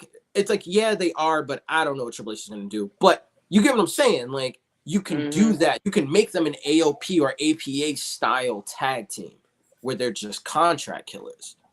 Yeah. And I think that's more interesting. But again, this all to me is contingent on if you're going to flip the title off of Seth, you have to make it an undeniable, like, Seth lost this title because you caught him slipping. Yeah. In War Games, his back is going to be a problem. And then you have it be a situation where he takes a bunch of people's finishers, he goes through a lot, and then he's not gonna last. You know, he's not gonna last through this match. No, he's not. But then he's definitely gonna be one of the first pins. Yeah, but again, I think that's for shock value too. Yeah. And then you hit him with that super RKO as like the finishing touch, and then you hit him with the Razor's Edge. Yeah. Because at that point, then it's like no one. You can even have it be a situation where Damian hits the South of Heaven, where he hits the South of Heaven choke slam, and you're like, oh, it's over, and Seth kicks out. Well, the reason, that's why I said the Razor's Edge, because if you always watch his matches, he'll have somebody poised for the Razor's Edge, but never pulls the trigger on it. Mm-hmm. At that point, because the thing is, he got permission to use it, so he's not gonna, and it's gonna remain still one of those where nobody kicks out. So if that's why I said he would use the Razor's Edge on Seth to win for the pin, because of the fact that it's a wrap. Right. And that's what I'm saying. After the RKO, after the South of Heaven, after the War Games match, you finally hit him with the Razor's Edge. And again, the Razor's Edge is the type of move where it's going to affect Seth's back. And that is, in essence, that's the backbreaker. That's the move that buries Seth Rollins for the time being. You get what I'm saying? Like, then that is how and then you end it with the image of, like, everyone is kind of, like, confused. Rhea's over the moon because they're both world champions. And again, they're the two original members of the Judgment Day. So they're the world champions. And essentially, it is, to me, Priest winning at SummerSlam is the culmination of essentially what Edge wanted for this group anyway. He wanted to elevate underused talent to be megastars. And his first two proteges are now world champions. But then you have a situation where you kind of zoom in and you see Finn Balor looking at Damian Priest all types of sideways. And then you have JD look at Finn and Finn look at JD. And you have JD do one of those like... And you know JD got his back. Right, like now it's because that's Finn's protege. Right. And then you see Finn look at the title. You see Finn look at JD. JD give him the nod. And then you see him like slowly, like with his snarl on his face, look up at the title. And Rhea and Priest are just happy. And they don't see it. And the only person who sees it is Dom. So now Dom's stuck in the middle. That's how you tell the story without actually doing, like, that is the story beat that you end Survivor Series on. Because now it's like, okay, there's no pay-per-view now. There's an entire month. The only person that would have to defend their title in the next month for a pay-per-view would be Dom. Yeah. Because of deadline. Now you have a situation now where you can use the Judgment Day animosity where Finn can be like, either you're with us or you're against us, plotting to go against Priest. And if Dom's like, I'm not turning on Priest, JD and Finn can be the reason why Dom loses his title. And that's when JD and Finn break off and do their own thing. Because they cost Dom the title. And Dom could just be mad at Priest and be like, it's your own ego that's been screwing this up. And then Rhea's like, wait, what are you talking about? What are you doing? What are you doing? And Priest is just like, I don't give a about what you got to say, bro. Like, I've been carrying you since we took you in. Stop acting like you're somebody now, because without me, you're not anybody. And then Rhea's like, hey, yo, don't talk to him like that. He was like, listen, either you choose me or you deal with the kid. And it makes Rhea make the choice. Yeah. So Rhea effectively, gonna power bomb Damian Priest ass. you could, but that's the thing. You could have it happen. You could have that situation happen where Rhea has to then make the hard decision, and effectively Finn Balor and JD are the ones that break up Judgment Day, not Damian Priest. Damian Priest never turns on Judgment Day, but the animosity for Damian Priest and Damian Priest's own ego is what isolates him. Which makes sense, because then if he leaves Judgment Day, then it's like you just left the faction to start another one. That's dumb. If the faction then leaves you and you then create your own faction, it makes more sense for his story. And again, then it gives somebody like Sami Zayn, who's constantly going to be a thorn in their side, constantly cutting promos, constantly trying to egg them on. And it gives you a situation where, like, when you want to... also the Randy Orton syndrome, too. Yeah, and that's the thing. And then you now have Randy Orton looming. And now you have all of these factors kind of circling Priest. Like, you're bringing back Randy Orton while recreating what happened to Randy Orton with Evolution, where a group left him, jumped him, and then he started a new one and became something completely other than just a sidekick. Exactly. You get what I'm saying? Tag team. You kind of got, like, and again, now you elevate everyone. It's like they're recycling it, but in a better way. So it's like it's the same, not the same. Which is what. And that way, it doesn't look like the same thing every fucking week, like we used to get tired of seeing when Vince was under the wing. Exactly. But I mean, I like Survivor Series because there's a lot of surprises, and it's a refresher going into the new wrestling year. So, and that's the thing. What I love about Survivor Series is that there is no pay-per-view next month. Like this is literally the last pay-per-view. Yeah. So it's like now, like that's what changes things, because it's not like, oh no, we can wait for the next pay-per-view. No, you can't. Are they gonna do that same thing that they always do in January, that day one shit? No. Good. No, the next one is a Rumble. Yep. That's lit. So it's like now the so that means Raw and SmackDowns are gonna be nuts. Yeah, the stakes are high. The stakes are at an all-time high now. Like now, everyone's like now you know where everyone's chips are. You know what it is going into the Royal Rumble. And but I know you were disappointed with and I know you were disappointed with SmackDown last night and everything, but there was a reason why it was the way it was. Please explain, because I'm like, bro, like I'm just saying, because for the simple fact of what we're talking about now, like we're going into the new year, shit's about to go down tonight, and the next couple of weeks leading up to the Rumble is what's gonna be the reason why this SmackDown was so trash, right? And from your perspective. Right. But like also it's like it's funny because we're going into the new year technically, yes, but WWE is ending their year. Because like their year technically ends at WrestleMania. So like instead of like we go into Christmas season, we're going into Mania season with like everything at a fever pitch. And it's like, okay, if you put it on Damian now, you have November, December, January, February, March. He has a built-in 4-month reign. Mm-hmm. He has a built-in 4-month reign. So it's a situation where, like, as much as people want to coronate Gunther at WrestleMania, I almost think it'd be better, because I'm like, if you're gonna do it with Cody, you can do it with Gunther. Like now the rules change. You don't have to put him over at WrestleMania. You can put him over in the summer in Berlin, because their version of Bash at the Beach is Bash in Berlin.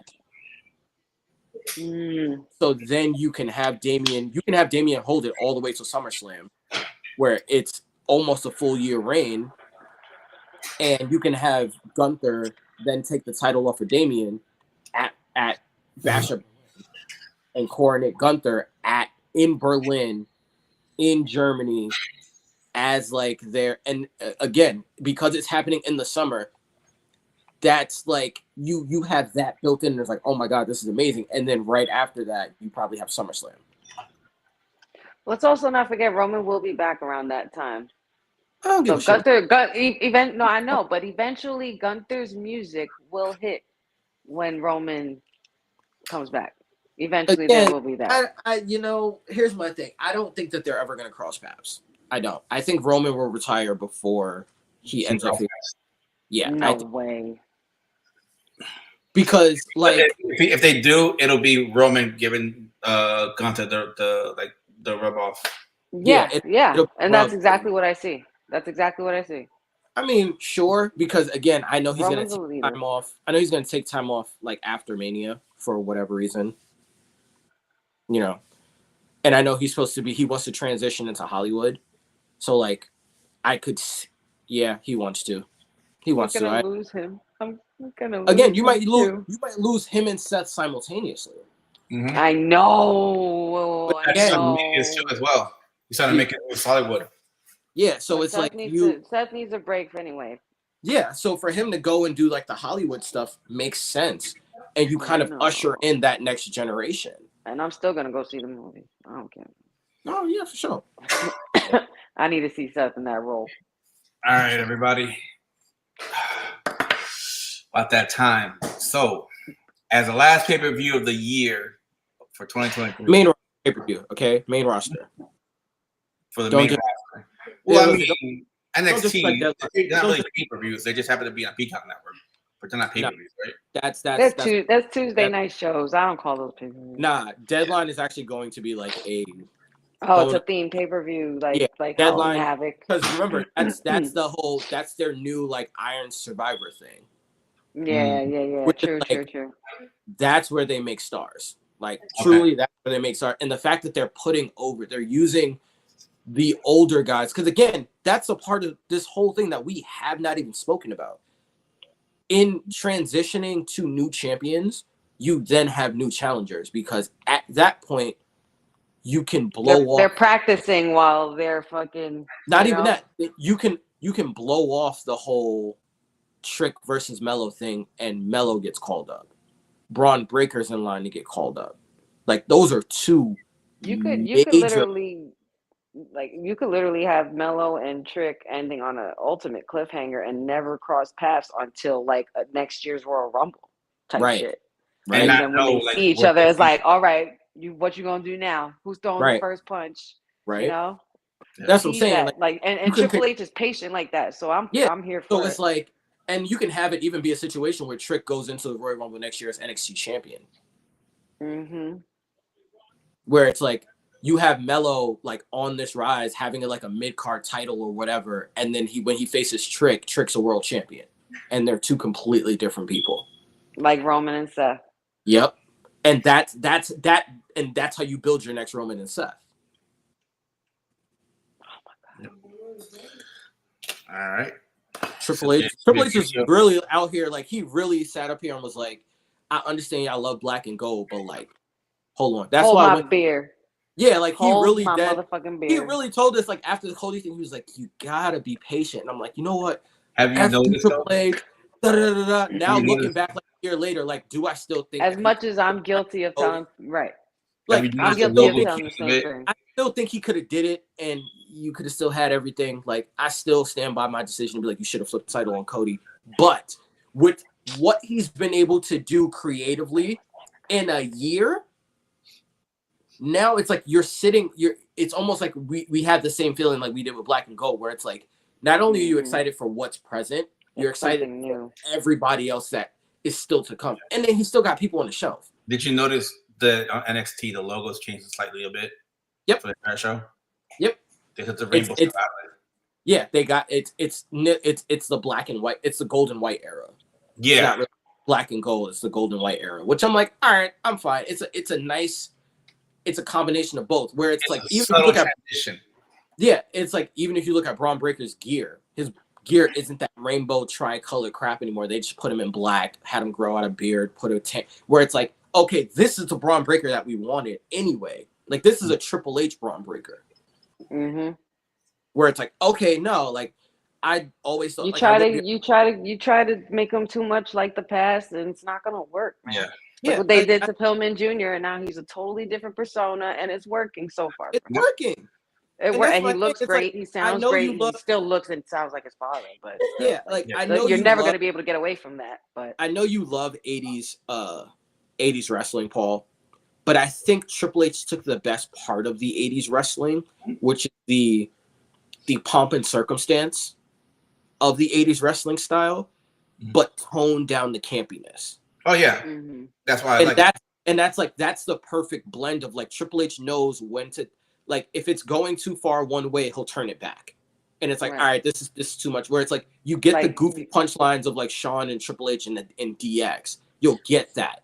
Yeah. But there's a darker, more mature feel where it almost kind of borders on. It's not the Attitude Era. It's its own thing. I feel like he's cooking and he turns up the heat a little bit, see how far he can get with that campiness. If he feels like it's getting to a certain point, he'll stop it and he'll leave it there for a moment and see if they're good with it. If not, he'll start turning it down a little bit. And then he'll add a little spice and a little seasoning to it. Where it's like, oh, okay, no, I like that. No, because like again, you took Montez Ford and all those guys that were so big and so, you changed their music, you put them with Bobby. I still don't know what they're doing with them. Where it's like, at some point you got to let Montez cook. Mm-hmm. But they're slow playing Montez, and now they're giving you Angelo Dawkins, where it's like, as much as we were so Montez last year, like Montez is the guy, I can't even say that it's just Montez. Like Angelo Dawkins could be a world champion down the road. Like after this past WrestleMania, I believe Dawkins has proved himself worthy of a lot of things. Right, and to me, he has a better moveset than Ford does right now. Because Ford relies on his high flying ability. Mm-hmm. Right, and it's too and much. Athleticism a lot. Yeah, it's a little too high flying. Like he be throwing his body around like Ryan Clark when Ryan Clark used to be on the Steelers. Like he don't give a fuck about his body sometimes. It seems like it's like Dawkins is way more of like the grounded wrestler with like the high impact move where he can do the athleticism, do the high flying stuff, but he'll hit you with like a high impact power move where it's like his spinning thing in the corner looks dumb, but I can get past it because that spinning, like it almost looks like a future shock DDT, but he spins. As long as you kind of could like make it look like you're running, like charge at him, really slam on him, hold it there, and then throw him to the floor, and then be like, like be a little bit more intimidatingly aggressive. It's not just about being aggressive, because if you're a heel, you got to push it a little bit more. Yeah. Like you got to work to make people hate you. That's still, and again, because the Street Profits are not consistently winning, it's really hard to buy into the heel turn because it's always like, well, Bobby Lashley's mad one week, he's not mad the other week. Like, what is the point of them being with Bobby? Bobby on the period, if it's just the fact that it's like, oh, I'm gonna let you sink or swim by yourself. Like, what is the point? Like, you're turning them heel, you're trying to get them to be more aggressive, but they're still losing, and they're losing more than what they were as babyfaces. They're still losing, and they're still coming out doing that stupid side to side step dance. Yeah. Like, I kind of don't get it. That's my problem is I don't get it. I think they're having a little bit of trouble trying to know how to turn it on and off because they're so used to being that I bring the swag like nobody can. They just want to like go into the crowd and run out and do the dance and the cups and like, but we're over that now. You done, you took it out. You got rid of it. Yeah. What you gonna do with it? You and your Professor Cotter. Yeah. All right. So I gotta get going, but let's finish this off real quick. So this is the last pay-per-view for the main roster. It's looking like it's only 5 matches and a possible 6 with Shinsuke Nakamura's open challenge. This could be an interesting pay-per-view to end the year for the main roster. And like you guys were saying, it's going to make Raw and SmackDown more important. I just love that there's so many angles. There's so many more angles now than what we had when the year started. Right. Or WrestleMania and every quarterly pay-per-view, if you notice, from Rumble to WrestleMania, shit shifted a little bit or shit was held off for a little bit. And then SummerSlam came, got a new women's champion, possibly almost had a men's new cash in, blah, blah, blah, but it still didn't happen. There's so many angles and cliffhangers around this time of the year, and I really, really love it. And I can't wait to see what happens tonight. Oh, yeah. Jay? Let's see. I feel like the problem is that we fantasy book ourselves into hype about these things, and then it either happens exactly how we say it, or it doesn't happen, and it's disappointing. So, like, we'll see. Because that's exactly what happened the last time where you got money and you were like, yo, you really, like, booked this match on the show. I was You like, bro, did. You it was did. almost identical outside of the cash-in. But then they Dead serious, identical. The only thing that was missing was the cash, and I was like, "You gotta be fucking kidding me, yo!" Wait, which But one? which match was it? Oh, it was the men's. It was when you thought Priest was gonna cash in. Yeah. Oh. It's So one of those situations where I'm like, we're still getting bugged, which I love. I'm like, all right, take my ideas because this would be entertaining as shit. But that's my thing. Like we booked ourselves into a frenzy where like, oh my God, this could be amazing. And I'm almost concerned that it's going to be disappointing. Yeah. So I don't know. Bold prediction. In the future, we're gonna see Shayna go back to NXT and take the belt from Lyra Valkyria. I can see that just to build it back up. Yeah, I could dig it. I'm okay with it. To go back to my Shayna. I saw the video, you know, the Vince McMahon like crying shit. Mm-hmm. It said, "Mom, Dad, what was Shayna Baszler like in Black and Gold NXT?" And it was like, that's me, and I need that Shayna back. So that's my future bold prediction. Stop putting her in that makeup. Like that's all you really need to do. Just make her be. If she's supposed to be ugly, barefaced, like fighter, just do that. Don't give her like the.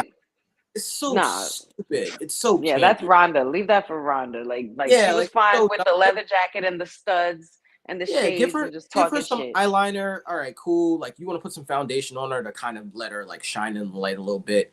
Cool, bet.